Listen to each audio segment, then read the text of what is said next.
बाबूजी हम मर गए बनी का? बाबूजी सूरज भैया के लिए हम जाए। जा जा जीप लेके तू ही चल जा। जीप से? अरे बाबूजी जीप पे तो उरहू गुरहू पतवारू ने रहू सब लग कर रहलन। हम अपने सूरज भैया के लिए जाए पैदल पक्के से। जय हो जश बाबा। ठाकुर साहेब सूरज पूरब से पश्चिम में उग सकेला, लेकिन राउत रोज रोज के गंगा नहान और जस बाबा के पूजन में न कबो टूट भइल बा और न कबो टूट हो सकेला। ये सब गंगा जी जश बाबा के कृपेनु है। गंगा जी बुलावे ली हम दौड़ल जानी, अब माई बुलावे अब बेटा ना जाए, इहो कब हो सकेला। प्रणाम। परसदिया लेते जाए, सूरज बबुआ खातिर विशेष पूजा कैले बानी। प्रणाम। प्रणाम।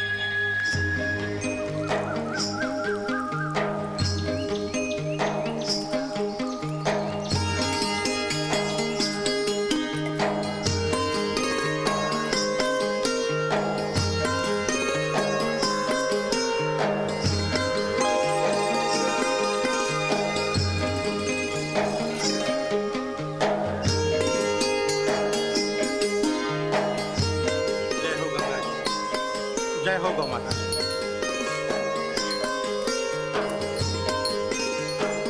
बाबूजी प्रणाम। ये बहु खुश रह। लाई हमरा के दी। ला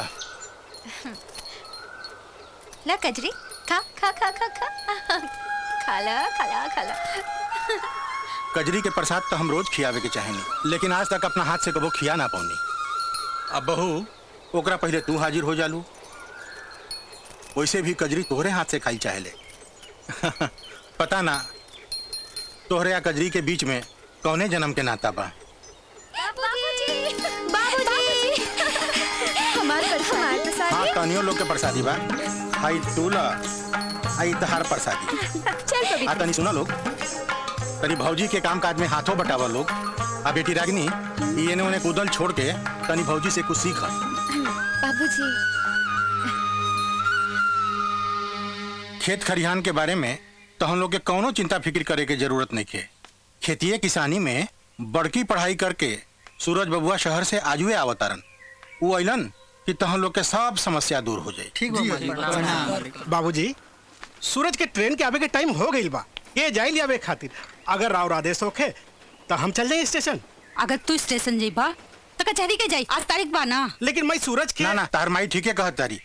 तू कचहरी चल जा, सूरज के ले आवे खातिर केहू और चल जाई।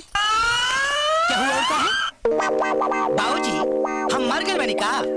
बाबूजी सूरज भैया के लिए हम जाए। जा जा जीप लेके तू ही चल जा। जीप से? अरे बाबूजी जीप पे तो उरहू गुरहू पतवारू ने रहू सब लग कर रहलन। हम अपने सूरज भैया के लिए जाए पैदल पक्के से। बाबूजी जाए दिन मिठुआ के जो रे मिठुआ ते ही जाके लिया आओ सूरज के। जो जो जो तू ही जो। बाबूजी बाबूजी हम जाए सूरज भैया के लिए आवे खातिर। तू ही जाइबू? ना ना ना ना ना ना तू कहाँ जाइबू दीदी? अरे स्टेशन पर न जाने कितना देर इंतजार करे के पड़ी। हाँ हम जात बानी नू। जा बाद में जइहा, बाद में जइहा जा। का हो? चला ना चलबू? चल स्टेशन घुमा लाई। स्टेशन पे गरम गरम जलेबी मिलेला, खोइबू? तू ही भक्कोसा जलेबी हमरा के ना चाहिए। जलेबी खाए वास्ते तू हमेशा छचनाए रहेला। खा खा के पेट बहुत जैसन हो गई। बाबूजी बाबूजी देखी ना बाबू तेरी का कहतिया खा खा के हमार पेट बाहर जैसन हो गइल बा। अरे मिठुआ चुप ना तो दे बाबे दुकान थी।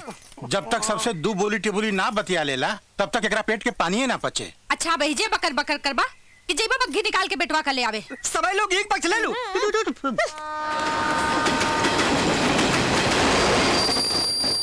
अरे सूरज भैया आ गइल है, सूरज भैया ना आ इल ई कमल लइका बैठ गइल हमने के बग्घी पे।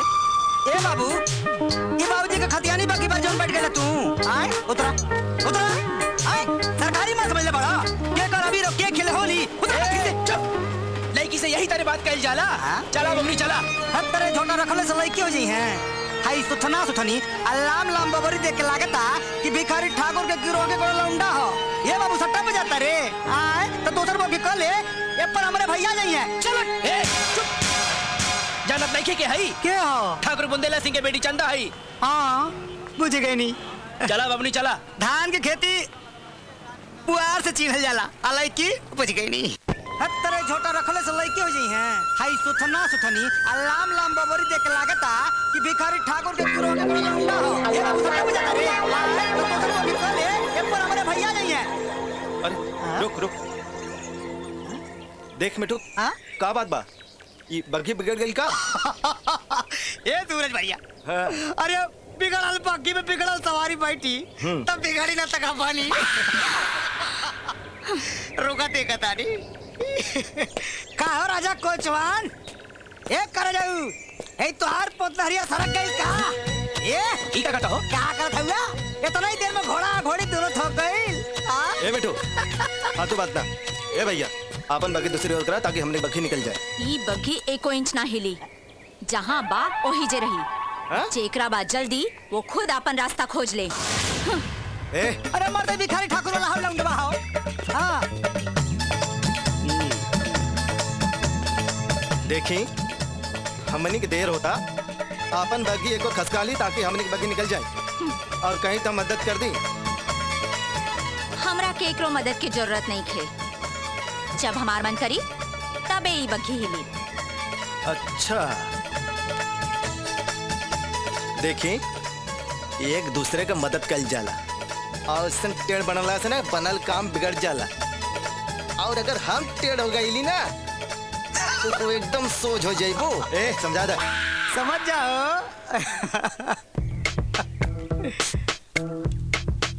हमार नाम चंदा चंदा चंदा जब गोल गोल रहेला ना त सुंदर सुघर लागेला बाकी एक दिन कटारी नियर भी हो जाला अंगुली ढेला पर खच्चे से कट जाला हाँ तो हमारे भैया का नाम सूरज है सूरज सूरज होई तो अपने घर के सूरज के रोशनी से चाँद चमकेला जेकर खा वही के गुणगान गावा समझ लू कि ना सूरज अपन रोशनी वापस ले ली ना तो चांद पे अनहार हो जाई बुझालू की बुझाई हटवा के हटाई ए मर्दे तो काटत भी वो अरे जाद भैया तकरार से कौनो फायदा नहीं हाँ। खे तू एक काम करा हाँ ये बगल वाला रास्ता से दूसरा रास्ता खोज ले हाँ हाँ अरे आदमी की समझावल जाला बिलार के ना बिल्कुल ठीक कहला हो ई बिलारी के मुहे ना लागे के चाही कबहू झपट्टा मार सकेला और मुंहो नोच सकेला ए सूरज भैया हाँ। बड़ी गरम बिया हो म्याऊ म्याऊ चले म्याऊ म्याऊ म्याऊ म्याऊ हाँ, चले। चला हे भगवान कैसन कलजुग आ गइल बा सूरज ठंडा और चंदा गरम अरे चल जा भैया बड़ी कटही भाई हो बड़ी खतरनाक बिलार भी है भाई ससुरी काटता है दौड़ती अरे चला चलो चलो चलो चल बेटा बेटा हाँ बेटा म्याऊ म्याऊ म्याऊ म्याऊ बड़का सूरज हाँ, चंदा के चमक आ दमक बर्दाश्त ना भइल पहुंच दबा के भाग गई चंदा के चमक के गर्मी सहल सबके बस की बात नहीं खे हाँ, चल रहे